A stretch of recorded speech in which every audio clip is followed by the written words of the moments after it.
Vrai ou faux sur la scolarisation des élèves en situation de handicap? Tous les élèves en situation de handicap sont automatiquement scolarisés dans l'école la plus proche de leur domicile. C'est vrai et faux. La loi de 2005 stipule que tout enfant en situation de handicap doit être inscrit dans l'établissement le plus proche, qui devient son établissement de référence. Cependant, des dérogations sont possibles si le handicap nécessite un dispositif adapté. Il n'existe qu'un seul type de parcours scolaire pour les élèves en situation de handicap. C'est faux. La CDAPH propose plusieurs parcours adaptés: scolarisation individuelle en milieu ordinaire, scolarisation en dispositif collectif, scolarisation en établissement spécialisé, scolarisation en unité d'enseignement médico-social. Le choix dépend des besoins spécifiques de l'élève, avec l'objectif de privilégier son inclusion et ses apprentissages.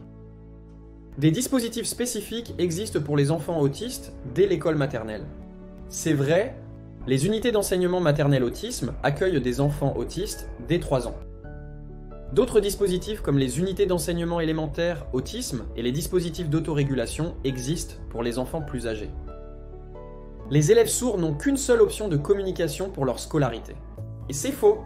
Les élèves sourds ont plusieurs options de communication pour leur scolarité: communication bilingue en langue des signes française et langue française écrite, ou communication en langue française écrite et orale avec 3 variantes possibles, sans appui supplémentaire, avec appui de la langue des signes française, avec appui de la langue française parlée complétée.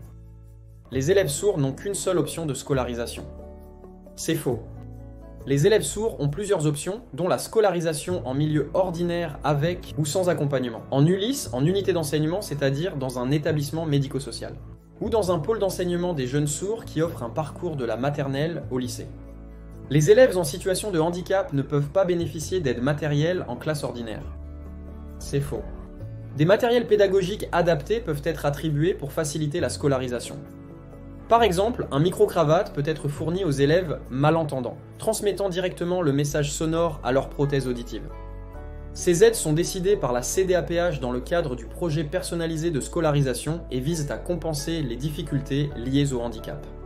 La CDAPH décide seule de l'orientation scolaire d'un élève en situation de handicap. C'est vrai et faux.